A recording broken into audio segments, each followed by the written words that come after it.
वही केजरीवाल जी 7 बार कह चुके मैं यमुना की सफाई करूंगा। हर इलेक्शन से पहले कहते थे कि हम यमुना की सफाई करेंगे, आप मुझे वोट दीजिए, लेकिन उन्होंने एक भी वादा पूरा नहीं किया। यमुना की बात आपने खुद ही की, और भी तमाम दिक्कतें, ट्रैफिक की दिक्कत है। राष्ट्रीय राजधानी जैसे हम आपके पास ही आ रहे थे तो आने में लगभग 2 घंटे का समय हमें लग गया, इतने ट्रैफिक की स्थिति है। तो आप लोग लगातार 7-7 सीटें जीत रहे हैं, एमसीडी में भी लंबे टाइम तक आप रहे, केंद्र में तो नरेंद्र मोदी जी हैं जिनके काम आप लोग गिना ही रहे हैं। दिल्ली की तरफ आप लोगों की नज़र है, क्या आपकी प्राथमिकताएं हैं? देखिए, जो दिल्ली में हमारा जो यमुना सफाई की बात की, पॉल्यूशन एक बहुत महत्वपूर्ण विषय है और एक मुद्दा भी है, और इसको हमने उठाया भी था। लेकिन इसकी समाधान के लिए सबको मिलके काम करना पड़ेगा। अगर दिल्ली के अंदर समस्या पॉल्यूशन की बढ़ती है तो आसपास जो एनसीआर है उससे भी, वहाँ भी दिक्कत आती है। और यमुना जी की सफाई के मामले में अगर बात करें तो यहाँ पर बहुत सारे लगभग 28 एसटीपी प्लांट लगे हैं जो कि काम नहीं कर रहे थे। और जब भारत सरकार ने लगभग 2400 करोड़ रुपया इनको सैंक्शन किया था दिल्ली सरकार को, और उसमें से कुछ राशि जब 500-700 करोड़ की दी थी, उस राशि के टेंडर्स करने थे तो इन्होंने लगातार उसमें काम में लापरवाही की। आम लगातार आदमी पार्टी। आम आदमी पार्टी ने 3 साल तक वो टेंडर फ्लोट नहीं किए, जिसके कारण डिले हुआ। तब केंद्र सरकार ने इंटरफेरेंस करके और उस काम को करा किया, और आज वहाँ पर ये अपना ओखला के पास एक बहुत बड़ा प्लांट लगा है जो ऑलरेडी चालू हो गया है। कहने का सवाल है कि जो 22 किलोमीटर की यमुना जी है, उस 22 किलोमीटर की यमुना जी में पूरी यमुना का 80% पॉल्यूशन वहाँ होता है दिल्ली के अंदर। कारण क्या है? एसटीपी प्लांट सही काम नहीं कर रहे हैं, फैक्ट्री का इंडस्ट्रियल वेस्टेज और जो घरों के सीवरेज है वो डायरेक्ट जा रहे हैं, वो शोधन नहीं हो रहा है, उनका प्यूरिफिकेशन नहीं हो रहा है, और उसकी जिम्मेदार दिल्ली सरकार है।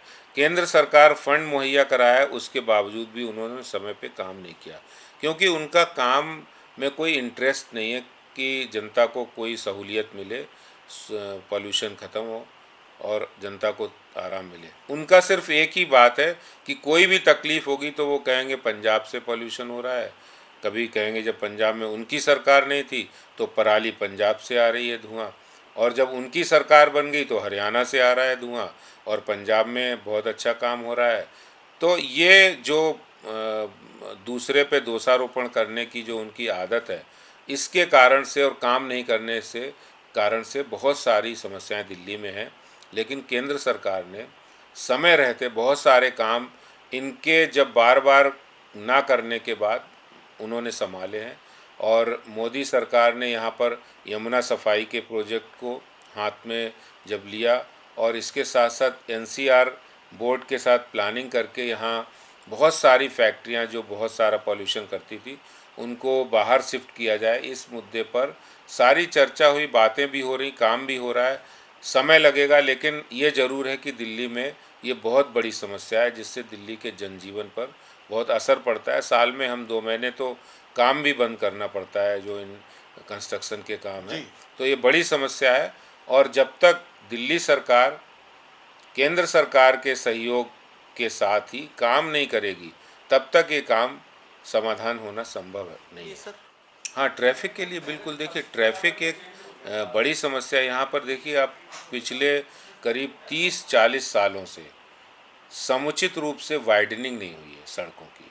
आप दिल्ली एक नए फेज़ में जा रहा है, यहाँ पे आबादी बढ़ रही है, यहाँ पर ट्रैफिक बढ़ रहा है, सड़कें हमेशा वाइडनिंग होनी चाहिए हर 10 साल के अंदर, एक नए तरीके से फ्लाईओवर्स बनने चाहिए। मुझे ध्यान है कॉमनवेल्थ के बाद तो यहाँ कोई फ्लाईओवर ही नहीं बने हैं, और केजरीवाल सरकार ने तो कोई बनाया नहीं है।